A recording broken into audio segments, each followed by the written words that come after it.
Good morning. So, one more beautiful day and one more very important topic to be discussed. ಯಾವ topic ಅದು? So Jharkhand student protest ಬಗ್ಗೆ ಎಲ್ಲರೂ ಕೇಳಿರ್ತೀರಿ. So ಇದ್ರ ಬಗ್ಗೆ ಒಂದು ಥಾಟ್ಫುಲ್ ಕನ್ವರ್ಸೇಷನ್ ಮಾಡೋಣ ಅಂತ ಅಂದ್ಕೊಂಡೆ. ಸೊ ಇವಾಗ ಜಾರ್ಖಂಡಲ್ಲಿ ಸಾವಿರಾರು ಜನ ಸ್ಟೂಡೆಂಟ್ಸ್ಗಳು ಬೀದಿಗಿಳಿದಿದ್ದಾರೆ. ಯಾಕೆ ಅಂದರೆ ಈ ರೆಕ್ರೂಟ್ಮೆಂಟ್ ಎಕ್ಸಾಮ್ಸ್ಗಳಿರತ್ತಲ್ಲ, ಲೈಕ್ UPSC ಹೆಂಗಿದೆಯೋ ಅದೇ ಥರನೇ JPSC JSSC ಅಂತ ಹೇಳ್ಬಿಟ್ಟು ರೆಕ್ರೂಟ್ಮೆಂಟ್ ಎಕ್ಸಾಮ್ಸ್ಗಳು ನಡೀತಾ ಇದೆ. ಸೊ ಅದರಲ್ಲಿ ತುಂಬ ಇರ್ರೆಗ್ಯುಲಾರಿಟೀಸು, ತುಂಬಾ ಕರಪ್ಷನ್ಸ್ ಇದೆ ಅಂತ ಹೇಳ್ಬಿಟ್ಟು ಎಲ್ಲ ಸಾವಿರಾರು ಜನ ಸ್ಟೂಡೆಂಟ್ಸ್ಗಳು, ನಾರ್ಮಲ್ ಜನರು ಎಲ್ಲರೂ ಕೂಡ ಬೀದಿಗಿಳಿದು ಪ್ರೊಟೆಸ್ಟ್ ಮಾಡ್ತಾ ಇದ್ದಾರೆ. ಸೊ ರೀಸೆಂಟಾಗಿ ಏನು ಡೆವಲಪ್ಮೆಂಟ್ ಆಯಿತು ಅಂದರೆ, 3 ಜನ JPSC ಮೆಂಬರ್ಸ್ ಇರ್ತಾರಲ್ಲ, ಅವರು ರಿಸೈನ್ ಮಾಡಿದ್ದಾರೆ. ಮತ್ತು ಒಬ್ಬರು ಅಂದರೆ ಫಾರ್ಮರ್ JPSC ಚೇರ್ಮನ್ ಯಾರಿದ್ರು ನೋಡಿ, ಅವ್ರನ್ನ ಇನ್ವೆಸ್ಟಿಗೇಷನಲ್ಲಿ ಅರೆಸ್ಟ್ ಮಾಡಿದ್ದಾರೆ. ಸೊ ಎಕ್ಸಾಮ್ ಇರ್ರೆಗ್ಯುಲಾರಿಟೀಸ್ ಅಥವಾ ಕರಪ್ಷನ್ಸ್ ಅಂತ ಏನು ಕರಿತೀವಿ, ಅದರಲ್ಲಿ ಇವ್ರದ್ದು ಕನೆಕ್ಷನ್ಸ್ ಇತ್ತು ಅಂತ ಹೇಳ್ಬಿಟ್ಟು ಇವ್ರನ್ನ ಅರೆಸ್ಟ್ ಮಾಡಿದ್ದಾರೆ. ಓಕೆ, ಸೊ ರೀಸೆಂಟಾಗಿ ಏನಾಯಿತು ಅಂದರೆ, ಸ್ಟೂಡೆಂಟ್ಸ್ಗಳು ಅಸೆಂಬ್ಲಿ ತನಕ ಮಾರ್ಚ್ ಮಾಡಿದ್ರು ಪ್ರೊಟೆಸ್ಟ್ ಮಾಡಿಕೊಂಡು. ಬಟ್ ಅವ್ರನ್ನ ಡಿಸ್ಪರ್ಸ್ ಮಾಡಬೇಕು ಅಂತ ಹೇಳ್ಬಿಟ್ಟು ಲಾಠಿ ಚಾರ್ಜ್ ನಡೀತು. ಆ್ಯಕ್ಚುಲಿ ಅದೊಂದು ಪೀಸ್ಫುಲ್ ಪ್ರೊಟೆಸ್ಟ್ ಆಗಿತ್ತು, ಬಟ್ ಅದ್ರ ಮೇಲ್ಗಡೆ ಲಾಠಿ ಚಾರ್ಜು, ಟಿಯರ್ ಗ್ಯಾಸು ಎಲ್ಲದನ್ನು ಯೂಸ್ ಮಾಡಿದ್ರು. ಓಕೆ, ಸೊ ಒಂದು ಹೈಪೋಥೆಟಿಕಲ್ ಕ್ವಶನ್ ಏನು ಅಂದರೆ, ಅಸ್ಯೂಮ್ ದ್ಯಾಟ್ ನೀವು ಕೂಡ ಸ್ಟೂಡೆಂಟ್ ಅಂತ ಅಂದ್ಕೊಳ್ಳಿ. ಒಂದು 2 ಇಯರ್ಸಿಂದ ನೀವು ತುಂಬಾ ಪ್ರಿಪೇರ್ ಮಾಡಿರ್ತೀರಿ, ಎಕ್ಸಾಮ್ಸ್ಗಳಿಗೆ ತುಂಬಾ ಓದ್ಕೊಂಡಿರ್ತೀರಿ. ಓಕೆ, ಸೊ ವೀಕೆಂಡ್ಸ್ಗಳನ್ನ ಸ್ಯಾಕ್ರಿಫೈಸ್ ಮಾಡಿರ್ತೀವಿ, ಎಲ್ಲೋ ಎಂಜಾಯ್ ಮಾಡಬೇಕಾಗಿರೋ ಟೈಮ್ಗಳನ್ನೆಲ್ಲ ಸ್ಯಾಕ್ರಿಫೈಸ್ ಮಾಡಿ ಓದ್ಕೊಳ್ತಾ ಇರ್ತೀವಿ, ಪ್ರಿಪೇರ್ ಮಾಡ್ತಾ ಇರ್ತೀವಿ. ಕೋಚಿಂಗಿಗೆ ಲಕ್ಷಾಂತರ ರೂಪಾಯಿ ಇನ್ವೆಸ್ಟ್ ಮಾಡಿರ್ತೀವಿ. ಸೊ ಎಕ್ಸಾಮ್ ಕೂಡ ಬರ್ತಿರ್ತೀವಿ, ತುಂಬಾ ಚೆನ್ನಾಗಿ ಎಕ್ಸಾಮ್ ಕೊಟ್ಟಿರ್ತೀವಿ. But all of a sudden government ಬಂದ್ಬಿಟ್ಟು ಏನು ಹೇಳುತ್ತೆ, so some issues, some technical issues, ಅದು ಇದು ಅಂತ ಹೇಳ್ಬಿಟ್ಟು, ಸಮ್ ಇಶ್ಯೂಸ್ ಅಂತ ಹೇಳ್ಬಿಟ್ಟು ಎಕ್ಸಾಮ್ ಸರಿಯಾಗಿಲ್ಲ, ಆ ಥರ ಈ ಥರ ಏನೋ ಒಂದು ರೀಸನ್ ಹೇಳ್ಬಿಟ್ರೆ ನಿಮಗೆ ಎಷ್ಟು ಉರಿಯುತ್ತೆ. ಸೊ ಅದೇ ಇವಾಗ ನಡೀತಾ ಇರೋದಲ್ಲಿ. ಸೊ ಇದ್ರ ಬಗ್ಗೆ ಇನ್ನೂ ಡೀಪಾಗಿ ಡಿಸ್ಕಸ್ ಮಾಡೋಣ, ಇನ್ನೂ ಒಳ್ಳೆ ಥಾಟ್ಫುಲ್ ಕ್ವಶನ್ಸ್ಗಳನ್ನ ರೈಸ್ ಮಾಡೋಣ, ಆನ್ಸರ್ಸ್ಗಳನ್ನ ಹುಡ್ಕೋಕ್ಕೆ ಟ್ರೈ ಮಾಡೋಣ. ಬಟ್ ಬಿಫೋರ್ ದ್ಯಾಟ್, ಸೊ ಒಂದು ಒಳ್ಳೆ ಎಕ್ಸಸೈಸ್, ರೌಂಡ್ ಆಫ್ ಎಕ್ಸಸೈಸ್ನ ನಾನು ಮುಗಿಸ್ಕೋತೀನಿ. Until then keep waiting. Okay,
okay, welcome back.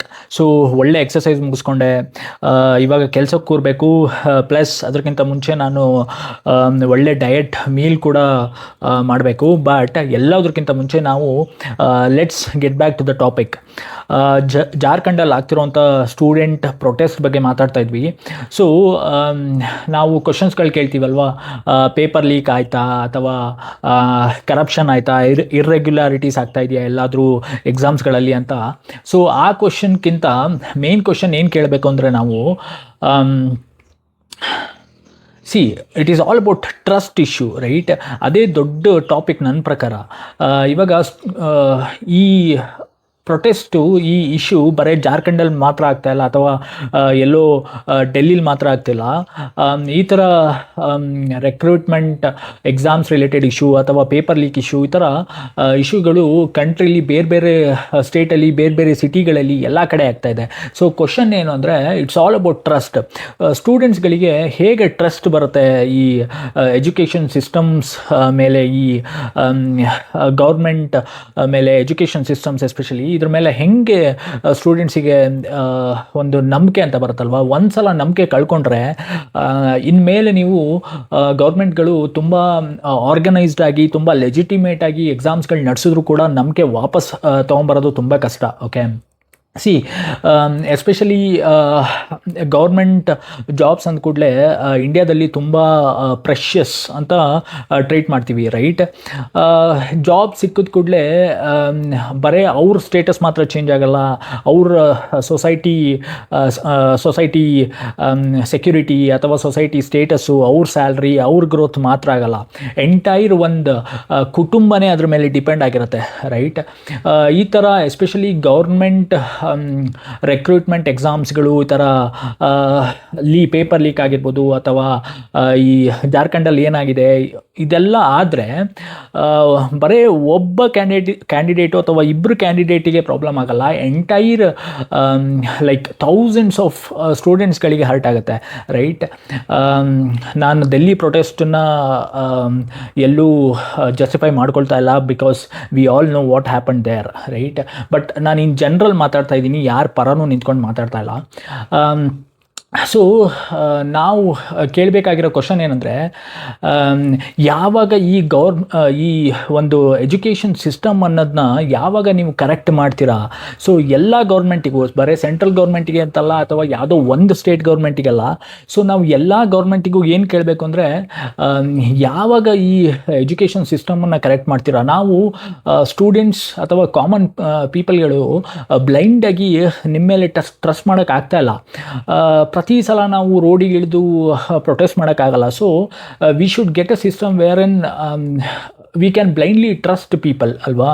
So ಎಲ್ಲ ಗೌರ್ಮೆಂಟ್ಗಳು ಒಂದು ಒಳ್ಳೆ ಸ್ಟೆಪ್ಸನ್ನು ತೊಗೊಬೇಕು, ಒಳ್ಳೆ ಸ್ಟೆಪ್ಸನ್ನು ತೊಗೊಬೇಕು, ಒಂದು ಒಳ್ಳೆ ಎಜುಕೇಷನ್ ಸಿಸ್ಟಮನ್ನು ಬಿಲ್ಡ್ ಮಾಡಬೇಕು, ರೈಟ್? ಇವಾಗ ಎಕ್ಸಾಮ್ಸ್ ಯಾಕಿರೋದು? ಸ್ಟೂಡೆಂಟ್ಸ್ಗಳ ಒಂದು ನಾಲೆಡ್ಜನ್ನು ಟೆಸ್ಟ್ ಮಾಡೋಕ್ಕೋಸ್ಕರ ಎಕ್ಸಾಮ್ಸ್ ಇರೋದು. ಸ್ಟೂಡೆಂಟ್ಸ್ಗಳ ಟ್ರಸ್ಟನ್ನು ಟೆಸ್ಟ್ ಮಾಡೋದಕ್ಕಲ್ಲ.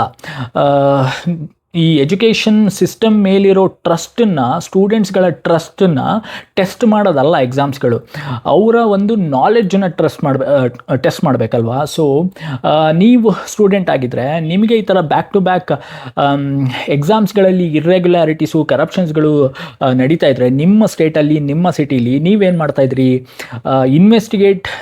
ಇನ್ವೆಸ್ಟಿಗೇಷನ್ ಆಗೋ ತನಕ ಕಾಯ್ತಾ ಇದ್ರಾ, ಅಥವಾ ರೋಡಿಗಿಳಿದು ಪ್ರೊಟೆಸ್ಟ್ ಮಾಡ್ತಾಯಿದ್ರಾ?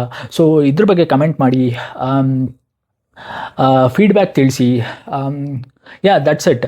ಸೊ ನಾಳೆ ಇನ್ನೊಂದು ಟಾಪಿಕ್ ಡಿಸ್ಕಸ್ ಮಾಡೋಣ, ಇನ್ನೊಂದು ಥಾಟ್ಫುಲ್ ಕನ್ವರ್ಸೇಷನ್ ಮಾಡೋಣ.